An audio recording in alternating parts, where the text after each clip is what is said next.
कल्पवृक्ष भवजलतरणी सर्वतत्त्वं तत्त्वं योगिनां हंसतत्त्वं च हरिहरनमितं श्रीपति वैष्णवानां शैवानां भैरवाख्यं पशुपतिरिति यत् शक्ति तत्त्वे च शक्ति बौद्धानां बुद्धरूप ऋषभ जातिर्हरौ जैन सिद्धान्त सारं देवोऽसौ पातु नित्यं कलिकलुषहरौ नीलशैलाधीनाथ। जय जय जगन्नाथ, जय जय जगन्नाथ, जय श्री जगन्नाथ।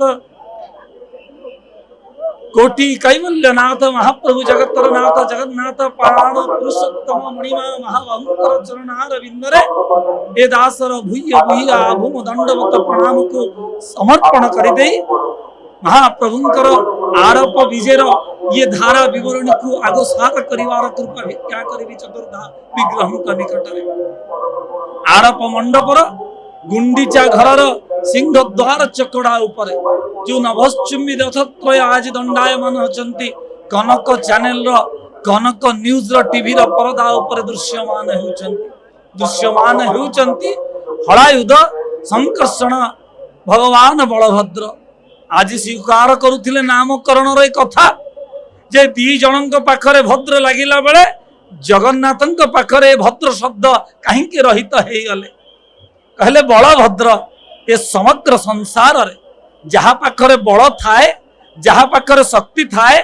जहाँ पाखरे सामर्थ्य थाए ता पाखरे भद्रता केते थाए ताहा आज आत्मसमीक्षा करिवार समय जहाँ पाखरे बल थाए से अहंकारी हो जाए जहाँ पाखरे सामर्थ्य थाए से चिंता करे एने तो देख जहाँ चौदिगर से सबुर अटई मु अधीश्वर किंतु महाप्रभु बड़वाड़र शांत बलभद्र महाराज आज ये कथा नामकरण स्वीकार कले जे जहाँ पाखरे बल थाए ता पाखरे भद्रता रहिबार आवश्यकता अछि ए बल को चरितार्थ करिबा पई ए बलर सठिकता को प्रमाणित करिबा पई ए बल को सत्कर्म रे नियोजित करिबा पई हेले एठी भद्रतार आवश्यकता अछि बल जेते बेले भद्रयुक्त हो जाती ताहा समाजर कल्याणकारी रूपांतरित हुए नाले भावंत शक्ति जेते बेले हमकु शक्ति दिया गला जे आमे छुरिकाघात करिबा पाए ये छुरी जे निर्माण करथिले ये खंडा जे निर्माण करथिले खंडा को आयत्त करिवे बोली खंडायतन हाथ रे क्षेत्रं रक्षयति क्षेत्रीय बोली क्षेत्रियों हाथ रे खंडा दिया जाइतिला ताहा मनुष्य को विनाश करिबा पाई ना शत्रु को विनाश करिबा पाई क्षेत्र को रक्षा करिबा पाई धर्म को पालन करी शिष्ट को पालन करी दुष्ट निवारण करिबा पाई ए अस्त्र व्यवहार कर से कहिले जे बलभद्र जहांक पाखरे समग्र बल समाहित होईची ए समग्र सृष्टिर तांक पाखरे भद्रता मध्य उतुंग शिखर अवस्थापित होईची परे परे सुभद्रिका भद्रदायिनी बोली स्वीकार करथिले से भद्रदायिनी कौन ना जे उत्तमा जे सुचरित्रा जे नारी रत्न जे समग्र नारी मानकर शिरोमणि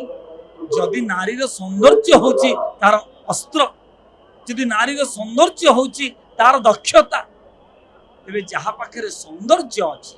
जहाँ जी गुणवती जे सर्वगुण संपन्ना ता पाखे भद्रता रहिबार आवश्यकता अच्छी अहंकार नुहे